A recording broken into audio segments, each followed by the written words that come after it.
This is episode 41 of the Equestrian Author Spotlight podcast. I'm Carly Kade, and today I'm speaking with Amy Elizabeth. Amy grew up in South Florida, surrounded by beaches, horses, and lots of sunshine. Before becoming a full-time writer, she also worked as a bartender and a massage therapist. She's lived and traveled all over the world and loves to share her passion for horses and travel through her writing. When she's not busy writing, you'll find her hanging out with her husband and planning her next voyage abroad. Now, let's get into the interview. Welcome to the Equestrian Author Spotlight podcast, a podcast featuring interviews with equestrian authors who love all things horses and writing about them. In each episode, you'll hear inspirational stories from horsebook authors, including writing advice and marketing tips to help you write your very own horsebook. If you're an author, aspire to be an author, or simply love horsebooks, then you are in the right place.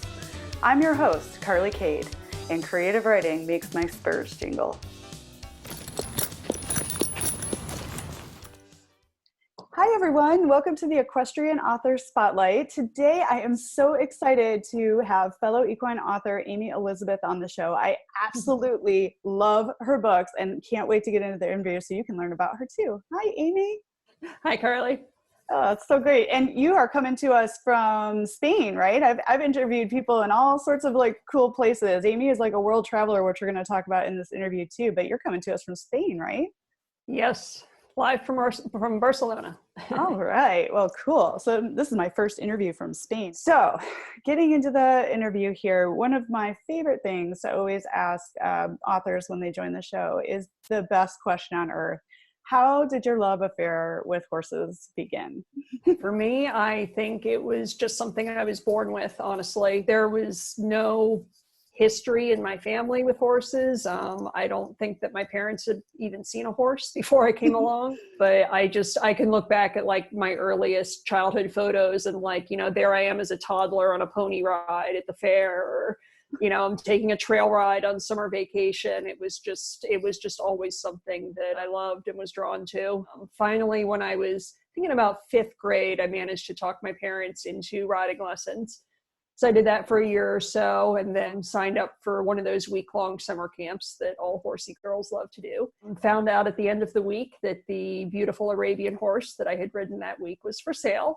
Ooh. So of course, I go home, Mommy, Daddy, guess what? My horse is for sale. And they didn't know any better, and neither did I really, but he ended up becoming my horse, and I had him for 15 years, and he was a wonderful friend and companion, and I miss him a lot. Yeah, that was, that was just it for me. I mean, he was such a big part of my life that on my wedding day, I came riding into the ceremony on my horse, so it was pretty cool. Oh, that's like a dream come true. How amazing, your childhood horse, taking you basically down the aisle to adulthood. That's amazing. So funny. So many other authors have said they're just kind of born with it and their parents don't know where it came from. I think there's like this secret gene, particularly with women, that we might come out of the womb with that just attracts us to these amazing animals. And you were one of the lucky ones that got a horse at a young age. And yeah. I think that having a horse in a young person's life teaches responsibility, connection, empathy, compassion, putting something before yourself. I mean, it's, I think, the best gift a young person can have. Would you agree with that? I do agree. It kept me out of trouble for a long time. For sure. And, wasn't interested in boys until I think like college because of the horses. Sounds about right. Yeah. This is a cool thing that I was interested in having you on the show, because you have a serious case of Wanderlust, which is very cool. You have, and it has taken you all over the world. You've traveled extensively throughout the Americas, Europe, Asia, and Oceania, and you now actually live abroad, obviously, because we're talking from Spain. Can you tell us a little bit about your adventures and why you decided to live this really cool lifestyle where you're like totally part of the gig economy here, living the life you choose? So can you tell us a little bit about that decision? Well, half the time it feels cool, and the other half of the time we feel like we're a little bit crazy. I first fell in love with traveling in high school. We did a class trip here to Spain, ironically enough, and that just kind of sparked this lifelong interest in wanting to see as many places as possible. So in my early 20s, 20s. When I was still single, I did a lot of solo travel around Europe. Then I met my husband, who hadn't traveled as much, but was really interested in it too. So we're like, hey, while we're, young and have the circumstances, let's make the most of it. About a year after we got married, we packed up a few backpacks and took off, went backpacking through Southeast Asia and China for about 6 months, ended up all the way down in New Zealand, got work visas to stay there for a year. That was awesome. It's actually where I started writing Cut and Run, but I guess we'll chat more about that later. Ooh, I can't wait to hear about this. Yeah, the reason why I asked this first is because I think some of your travels may have inspired some of the things going on in your books, particularly Dead Heat. So that's coming next. Yeah, no, for sure. And I just, I grew up in Florida. My husband and I both. He had never even seen snow when we landed in New Zealand, and we just really fell in love with the whole mountain culture and everything about it. So when we got back to the US, we ended up living in Colorado for 4 years, which was awesome. Loved that too. We've been fortunate. We've lived in some really cool places that we've really loved. Then in 2015, he actually had a job offer come up in Malaysia, which we had visited in our backpacking days. And we're like, oh, that sounds exciting. So let's go try that. The job ended up falling through pretty much as soon as we got there. But we were already there and kind of committed to the idea. We had some friends living in Bangkok, and they're like, hey, why don't you come up here? We know a lot of people. We can probably get you set up with some things. We ended up in Thailand for over 3 years, which, if you had asked me, never in a million years would I have thought that I would live someplace like that. Yeah, it was really cool. So we just, and we taught English, we worked online, we did some volunteer work, and of course, traveled around as much as we could.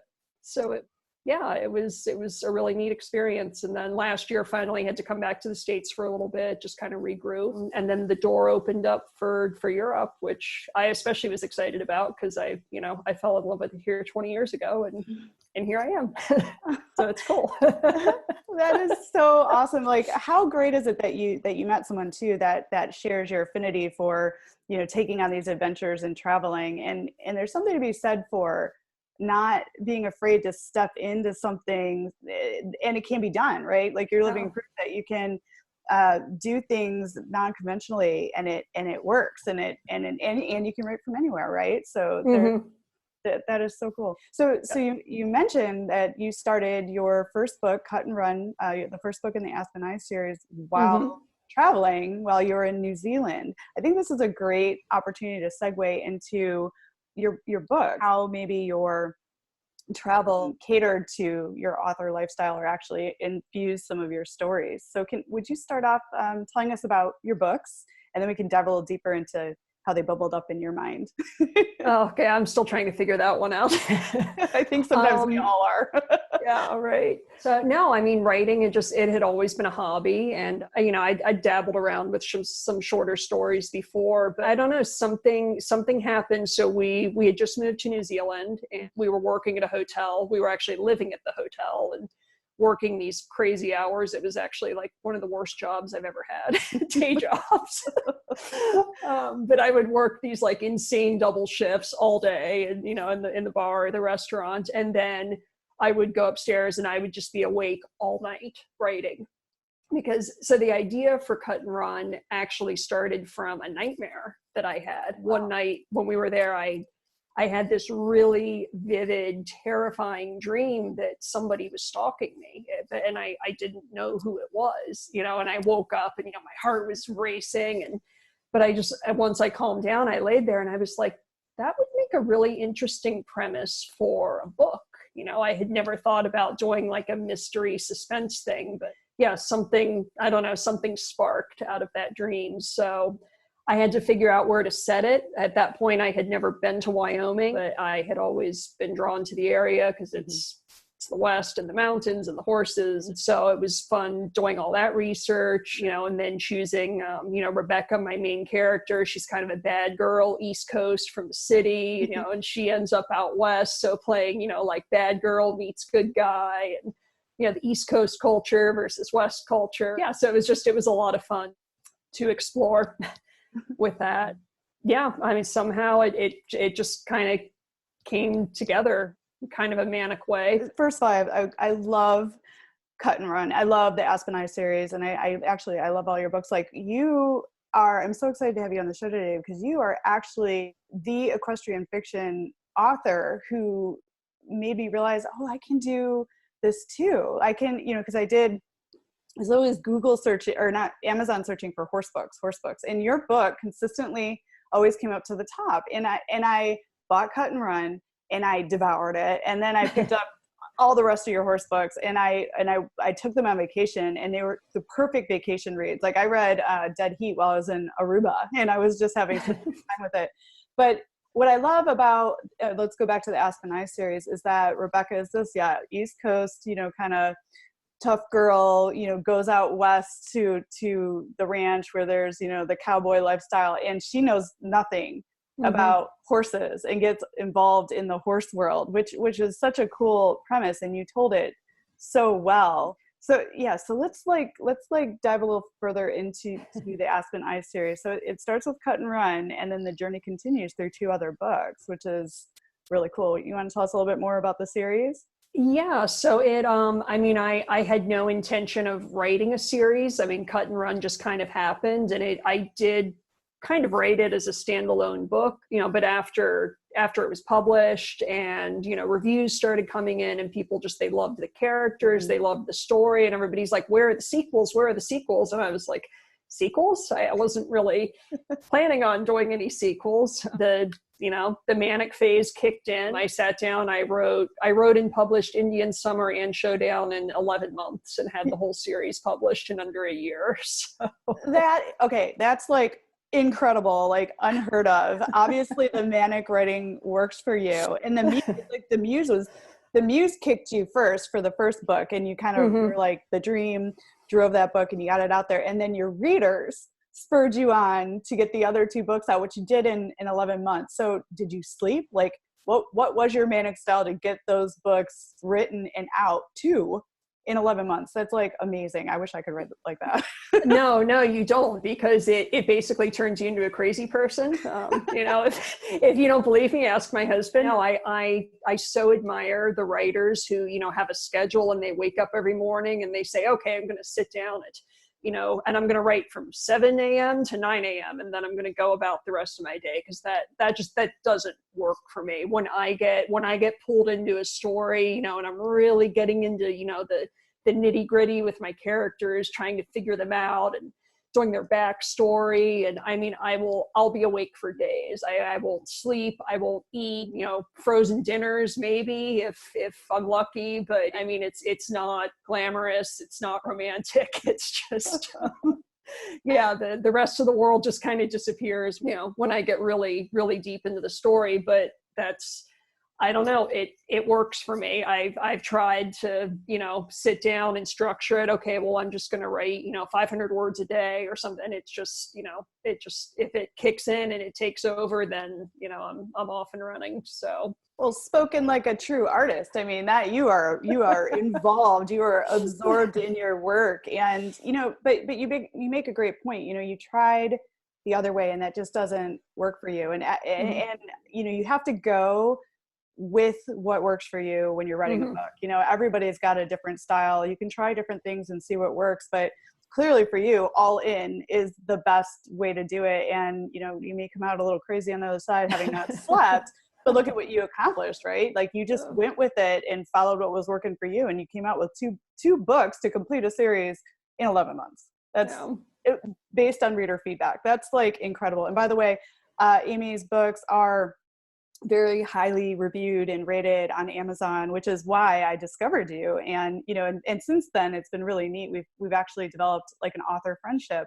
Amy came out to Arizona and she rode Sissy, and we visited, and I took her to my favorite Mexican place, and we had some great Mexican food, and we talk back and forth, and she's been a support around my books. You've been a beta reader for me, and offered, some feedback, which has been extremely helpful. So I really appreciate like how beautiful our friendship has turned out, having me just read your book and reached out and said, I really love your work, and how great you were coming back to me and saying, hey, just developing a relationship. Like, so that's the really neat thing about horsebook authors too. I think I really enjoyed that part of our relationship.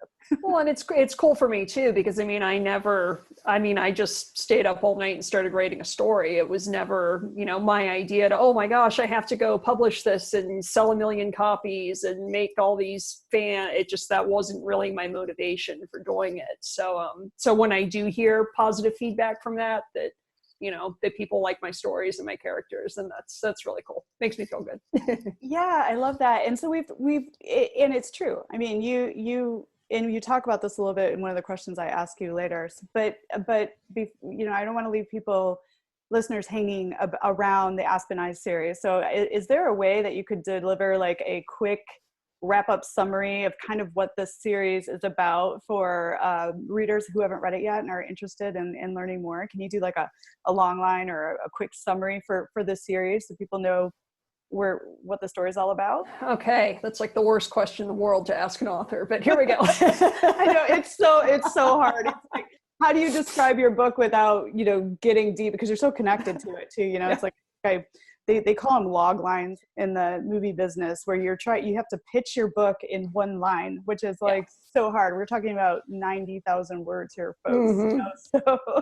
So I'm sorry, I asked you a very difficult. No, it's fine. It's fine. Okay, basic premise of the book. Rebecca is from Boston. She's about to graduate college, kind of run with a rough crowd, had a bit of a rough life. She finds herself in a really scary situation that she has to get out of fast. So she kind of heads west. She has a family member that lives in Wyoming. So she moves out there and ends up landing a job on a horse ranch, which is something she's always been interested in, but never had the chance to be around. She meets Alec, who is, in my opinion, a perfect man. Kind of in love with him. I'm kind of in love with him too. Nice job. He's kind of in love with him. Yeah, and she just, she slowly gets pulled into his world, and they are from very, very different worlds, but they eventually bring out the best in each other. I'll stop there. If you want to know more, you'll have to read the series. You did a great job recapping the series. That was really perfect. And you follow the adventures of some other characters on the ranch too, which is really cool. Mm-hmm. And I would add that it's a story, which is also what I say about In the Rain series. It's a story of mystery, suspense, and romance. Mm-hmm. Enter handsome cowboy, right? Yep, as a woman kind of discovers herself. Yeah, I loved it. It was so good, and that was a perfect recap. And I'll of course link to the Aspen Eyes series in the show notes so people can check out your books and go find them.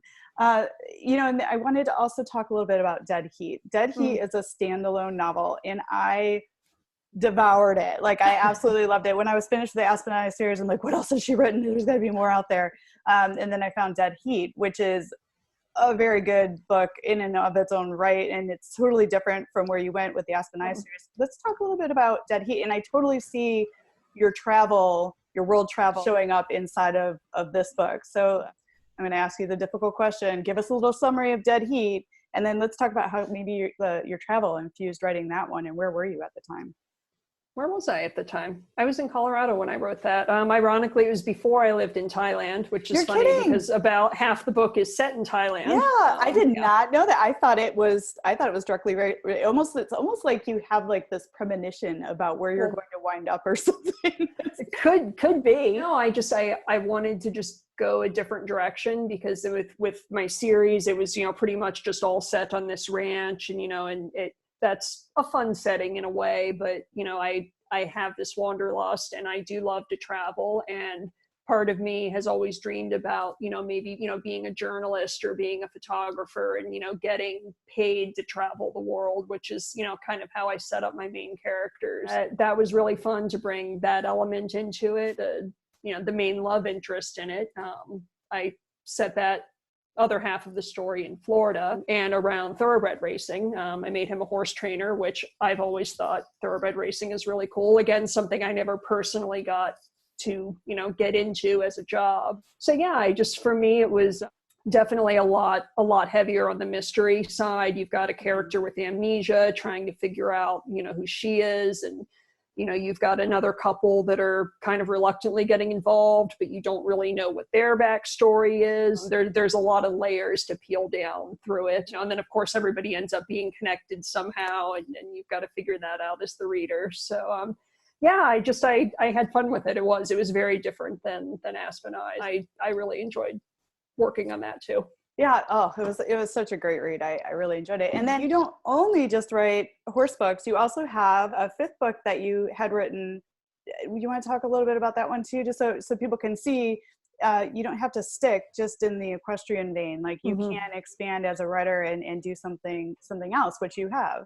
Sure. Yeah. I mean, for me, writing is a way to, I think, experience things that I never would get the chance to experience, probably because there's only so many things you can do in your own lifetime. And something else I was always really interested in, especially when I was younger, was theater and dance. I took ballet for years before I discovered horses. And then, well, that was the end of that.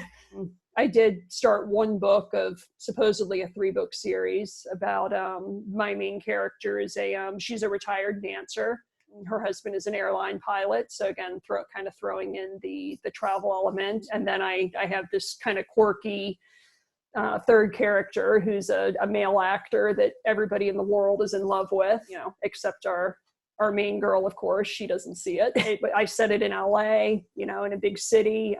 So a very different setting, just different types of characters. So I have those sequels on the back burner for now. We've had a very busy couple of years, so I would like to get back and finish their stories. That's so great. Well, you have like 5 really awesome books out there, and the possibility for continuation. And that's the thing about writing. It's sometimes okay to take a break and a breather and focus in another area, because it's always going to be there, and you can come back to it when you're ready. Like right now, the focus of your life is travel. Your books frequently make other horse book authors must read lists. I know you're on my must read list. And how does that make you feel? Like you said, it was like a hobby. You never really expected them to like take off the way they have, but you know, how does that make you feel to have other horse lovers like recommend your books so regularly?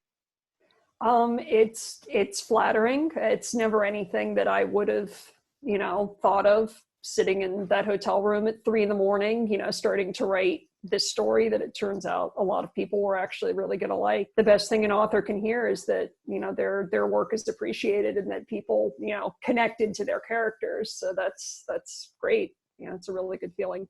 Yeah, well, and congratulations, because that's not an easy feat. So, you know, you're obviously doing something right.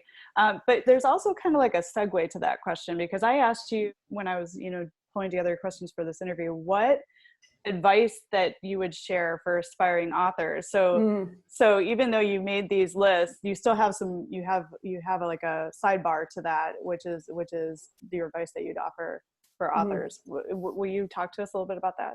I guess what came to my mind first was you have to write for yourself. I mean, first and foremost, you have to enjoy the story that you're writing. You have to enjoy the characters that you're creating. They have to be the kind of people that you would want to hang out with and be friends with. It's, you know, if you're not that invested in your characters, if they aren't that real to you, then they're not going to feel real to your readers either. They'll just end up being very one-dimensional and very flat. I mean, I love to read, of course, but I find often that I have a hard time connecting with certain characters just because they, you know, the author didn't go that deep with them. They didn't really dig in there, develop, you know, who are these people? What made them tick? Why are they reacting the way they are to whatever you're throwing at them in the story? So I think that, you know, if you really want to write a compelling story, you have got to get down to the heart of your characters. Even if you don't use all the bits of their backstory, you don't have to include it in the finished product, but you as the author have to know that, you know. So with every little plot twist, you don't have to wonder, now, you know, how would Bob react to this? You know how Bob is going to react to it because you already know what he's like, you know, and really your characters just kind of end up taking on a life of their own. That's how my characters have always been for me. So yeah, and that makes a lot of sense. You know, like get to know your characters intimately, have a relationship with your characters when you're writing the story. And then I love how you said write for yourself first. Like don't write right for someone else, or how somebody else might like something, like right for you. And then that's clearly worked, right? Like you wrote for yourself, you got to know your characters, and then your books have been very, very successful. That's awesome advice for aspiring authors. I wanted to ask too, is it like, since we're kind of talking in the advice section, is there something you wish you had known when you sort of started out on your author journey? I did have an interesting experience a few years ago. I actually had the opportunity to go to a ranch in Wyoming and go on a cattle drive there, which is something that I portray in Cut and Run, but again, never thought I would have the chance to do in real life. So that was a really neat retrospect experience for me. Because I'm like, oh, there's actually a lot of things I would have written differently. Because I mean, I knew it would be a lot of hard work, but I just had absolutely no idea like how hard these ranchers actually work. And especially now in the 21st century, this really kind of archaic lifestyle that they are still managing to continue with as their livelihood. It gave me really just a new appreciation for something that, previously was only in my imagination. So that was a neat experience.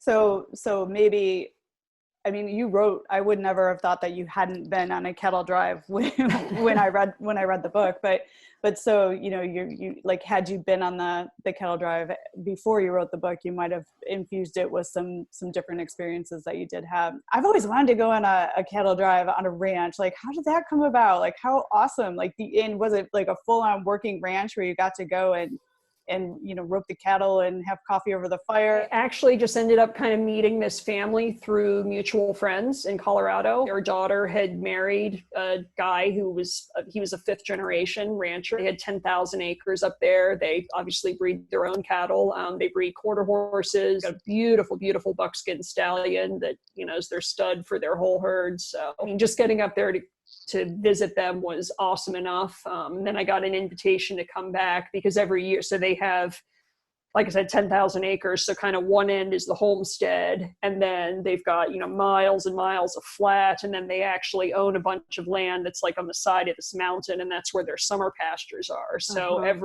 at the beginning of the summer, they have to move all their herd over to the summer pastures, and then they bring them back down in the fall. So they invited me to go with them on that. And I was like, yes, sign me up. How cool. That is so awesome. Yeah. So it was cool. But I mean, it was, up at 3 or 4 in the morning, and you are in the saddle all day, and you wake up and you can hardly move the next day because you're so sore and everything aches. But guess what? You have to get right back in the saddle and do it all again. So what a cool experience. And then, and I wanted to touch back, like, you always find ways to infuse horses into your travel, even though you're not, able to, bring a horse across the ocean and all the different places that you travel, but you always infuse horses into your life because it's there for you and you love it. Yeah. So can you tell us a couple other like really cool, like travel horse experiences that you've had? Well, we spent almost 4 years in Southeast Asia, so I got to do quite a few rides there. On Thailand, rode on a couple different beaches, so that was really fun. I did a ride in Cambodia where we rode through like some flooded rice paddies and then past these like 1,000-year-old temples. And then 2 years ago, my all-time dream trip, we got to visit Egypt, which I had always wanted to go to, and pretty much every day for 2 weeks, I was on some sort of Arabian, riding across the desert, riding along the Red Sea. I got to ride around the pyramids. It was epic. It was just so cool. I can't wait to go back. I would just get on a plane right now and fly right back there. So, because I love Arabians anyway. They're my favorite breed. So to be in Egypt and riding an Egyptian Arabian and just galloping across the sand, it was awesome. It felt like a dream. Oh, I can't even imagine how amazing that experience is. And Amy shared a bunch of these pictures from some of her different horsey adventures that we've just talked about that I'll share in the show notes if you want to check it out. And the Egypt picture of you on the horse in the sand is incredible. Like, I love that picture. And, you're seeing these different cultures and how they are with horses. Is your experience the same that the people love and are connected to their horses as much in these different places as we are here in the US? Or have you seen, what's the horse culture been like for you, seeing these the way they are in different places? That's a good question. I mean, it definitely varies in different parts of the world. I mean, for instance, you go to the Middle East, to a place like Egypt, where, you know, the horses they are part of their family. I mean, you go out, one of my dreams is to go do like a week-long trek with the Bedouins or something, where, you know, the horses actually like sleep in the tent with them, and they're just, you know, it's so a part of their family. And then obviously here in Europe, another huge horse culture, you know, from the little bit that I've seen, it's, you know, they're very well taken care of, you know, a really strong connection there too. So Yeah, that's cool. I was just, and how neat though, as an equestrian, to be able to touch these, you know, the different places and the different ways they are with their horses. I wanted to ask this question. I obviously know the answer to it, but with your books, do you prefer independent publishing or traditional publishing? Like, how did you decide which route to go? So after Cut and Run had percolated enough, and I felt like I had kind of enough encouragement from people, oh, it's really good, you know, you should try to publish it. So I did attempt the traditional route at first. I queried it to quite a few agencies back in 2012. I did have one request from an agency in New York, actually, and they were pretty interested in it, but she ultimately decided to pass because she's like, well, I'm just not really sure how I would market it, you know. So a little disappointing, but I knew that wasn't the only option. I also considered a small independent publisher in Colorado, where we were living by that time, but that just didn't really feel right to me either. And this was all kind of around the same time when ebooks were really getting big. So I took a look at Amazon and CreateSpace, and there was just a lot about it that appealed to me. I liked that, you know, I had full creative control. You know, I didn't have to collaborate with anybody and, well, maybe change this or that. So for me, going the independent route was definitely the right choice. I think there were a lot of things that I wouldn't have been able to do, say, for instance, turn it into a series. I mean, if I had a publishing house, they would be the ones to make that decision, where I had all these people saying, hey, where are the sequels? And I was like, oh, okay. And I can just sit down and write a sequel, and here you go. So for me, it was the right choice. I mean, I definitely admire the authors that have, you know, the patience and the persistence that it takes to get in with a traditional publisher. I think that's great if you have that drive. Yeah, for me, I was very happy with every aspect of the self-publishing and promoting process. It worked fine for me. Yeah, it definitely worked well for you. And it's, you know, again, like you were kind of one of the first ones out there in the equestrian fiction kind of area doing this. And you were one of the authors that I saw at the beginning that said, wow, I can do this too. So you were really out in the front, like at the early days of self-publishing and ebooks and doing this. So, I mean, that's really awesome. And then your story, like you got an answer to your query letter. That is huge. Like that is, I mean, so many authors go through so much rejection. Mm-hmm. That is the norm. So to even get a response to a query is very, very positive, and obviously a testament to your writing. So that's something to be proud of. And you talked about the nice thing about independent publishing is you're responsible, you do all the right things, you do everything correctly, but you don't have to wait, and you don't have to get pounded with rejection letters over and over and over again. Like you can just go and retain creative control in your intellectual property and actually make a little more money. If you're an independently published author, the royalties are a bit higher. So so it ended up, you know, again, it's like sort of like how the dream led you to Cut and Run, and you just like, and then you sat down, you banged out the series. It's like it just kind of showed up, and you're like, okay, I'm going to follow you. That's where you're telling me to go. How did you develop that mindset, or is it just something you always had and it was just always naturally there, kind of like your love of horses? I mean, I think to a degree it was always there. I also grew up, I had a lot of friends and family members who I feel were always maybe just a little too cautious or a little too afraid to take chances. You know, I mean, not that you want to go out and take, you know, ridiculous risks. I mean, you know, that's the other extreme. I don't know. I guess I've tried so many different things. I've lived in so many different places. I've done a lot of different jobs, and I just always come back to the idea of, well, if it doesn't work, you can try something else. It's like nothing is forever. You're not stuck in one place or one situation that you don't want to be in. You always have the ability to change your circumstances if you want. I've never personally felt really intimidated by the idea of change, because it's like, well, if you change it and it doesn't work, then you can change it again. I love that. Those are some great words of wisdom. And I think thinking that way, you have a much fuller life experience when you're just kind of thinking that way. Hey, if this doesn't work, I'll just go this way. And it's worked out. And I hear a little bit of your main character from the Aspen Eyes series, Rebecca, in there. You know, they say that all stories are partly personal. And, you know, so, and I asked you if there's a personal connection in your books for you. And Rebecca, like, popped up in your response, and I just heard a little bit of her in there. So I wanted to give you an opportunity to just, you know, talk about your personal connection to Rebecca and how you're sort of infused her with a little bit. It's a fictional character. This is not you, but she's still had a little bit of infusion there.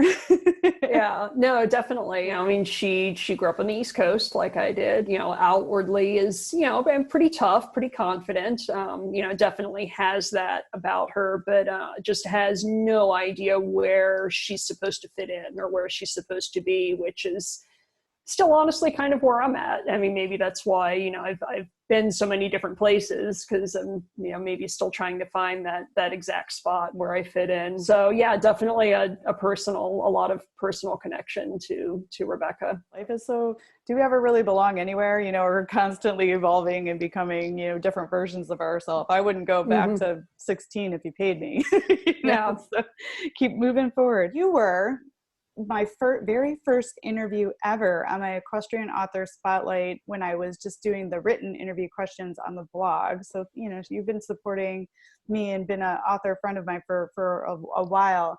And I wanted to ask you this question again in our, you know, podcast interview, because I thought that your response was really great. You know, what are your thoughts on good and bad reviews? Can you share a little bit for authors on how to kind of be with reviews in general?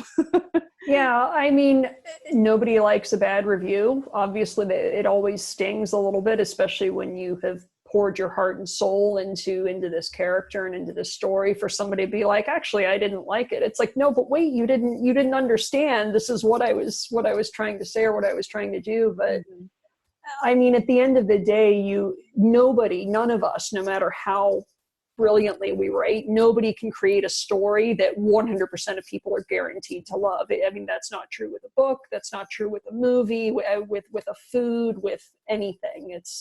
It's all subjective at the end of the day. You know, when you are writing for you, then you are going to gain the kind of, you know, fans and followers that you want, because they get your writing, they get your voice. So, and those are the people that you want reading your book anyway. So if you do get a bad review that trickles in, as much as you can, just let it roll off, because there's, you know, for every one person who doesn't get it, you know, there's going to be a lot more people who do. And obviously when the good reviews come in, then you just feel great. I think that is such great advice, you know, and good advice that you gave me early on in my, you know, independently published career, is to hear, you know, you can't write a product, or you can't do anything that 100% of people are going to like. Either you love it, or either they're going to love it, or they're not. And it's just personal preference. And I think that is something for authors to continually remember, right? Write for yourself in the joy of writing.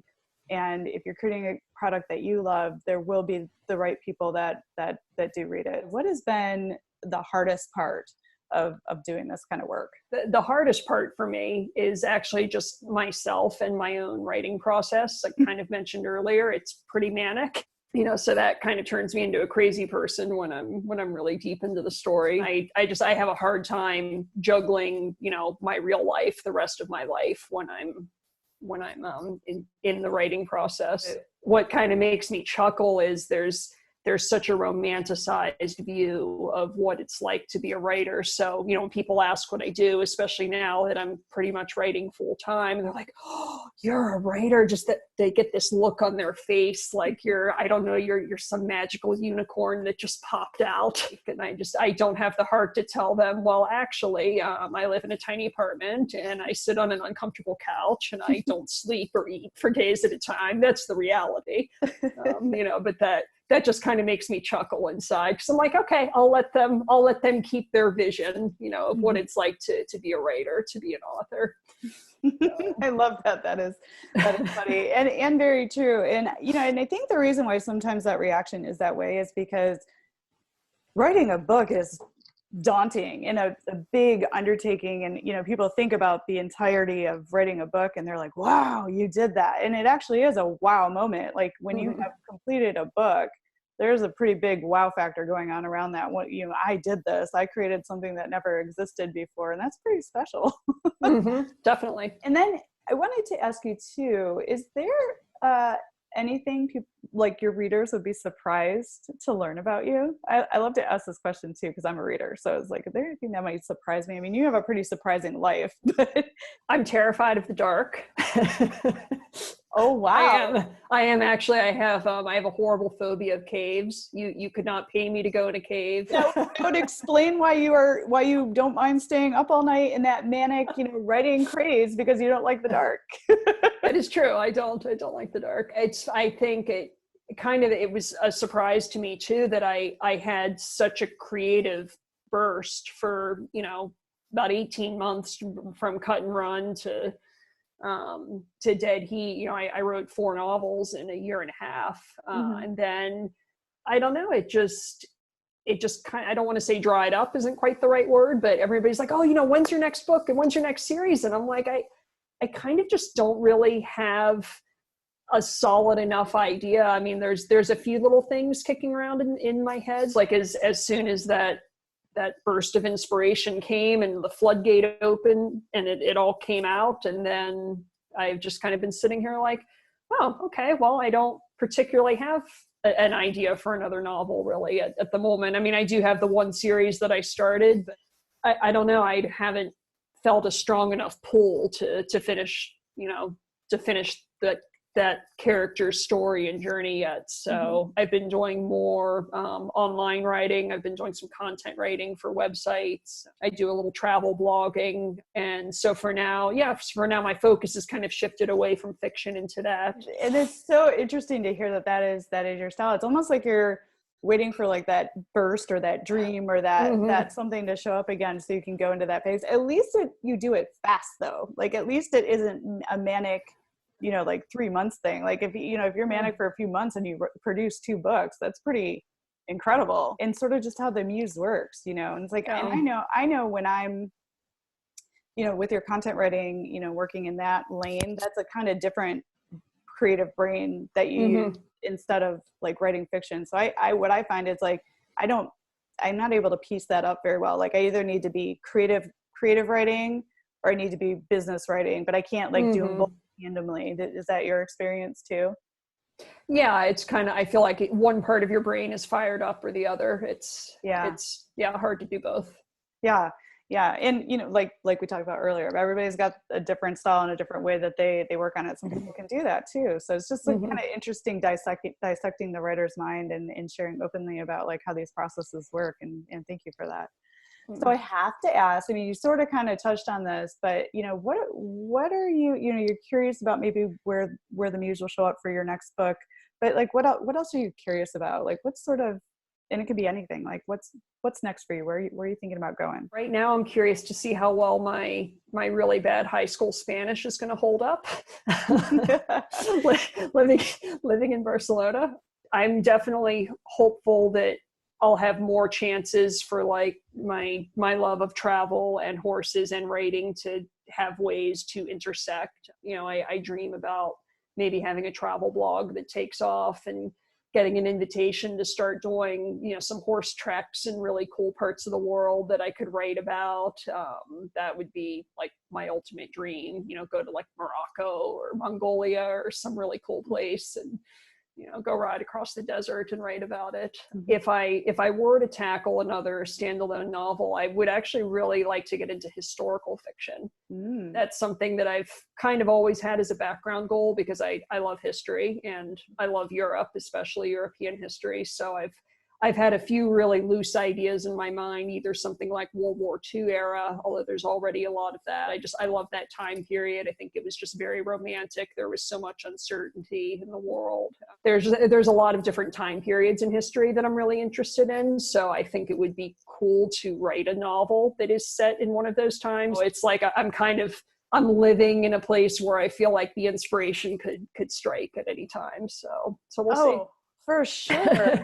And all of that sounds amazing. Like the travel blog where you're, doing horseback rides and writing about them. That would be a dream. And I can so see you doing that. And then the historical fiction novel, I can see that too. But Amy, I have, thank you for the contribution that you have made to my author career. Thank you for the beautiful books that you've written for horse lovers. And I really appreciate you being on the show today. Can you share with readers where they can find you and your books online? So you can find my books either as ebooks or paperbacks on Amazon. I also have an author page on Goodreads. And then switching over to my travel blogging and some of my nonfiction, Gypsy Giraffe is my current travel blog. I'm also Gypsy Giraffe on Instagram if you want to see any of those cool horse pictures and travel pictures. Awesome. And I will link to all those places in your show notes so people can get directly to you. And, Amy, you are an inspiration, and I love following your journey. And I love that we get to connect when you do come back stateside, and, we share our love of horses. So thank you for being on the show today. And I've so enjoyed our conversation. Well, thank you for having me. I am a big fan of your writing as well. Thanks for joining us this week on the Equestrian Author Spotlight podcast. I hope you enjoy these Q&A sessions with wonderful equine authors who love all things horses and writing, just like me. Visit my website, carlykadecreative.com, where you can read the show notes, and make sure you never miss a show by clicking the subscribe button now. This podcast is made possible by listeners like you. Thank you so much for your support. Want a free guide to secrets of horsebook authors? Gallop over to carlykadecreative.com/wisdom to have author advice delivered instantly to your inbox. If you are an author who writes about horses and would like to be spotlighted, please let me know. Visit my contact page at carlykadecreative.com to fill out a request. I'd be happy to have you on the show too. Thank you for tuning in to the Equestrian Author Spotlight podcast. See you next time. I'm your host, Carly Kade. Creative writing makes my spurs jingle.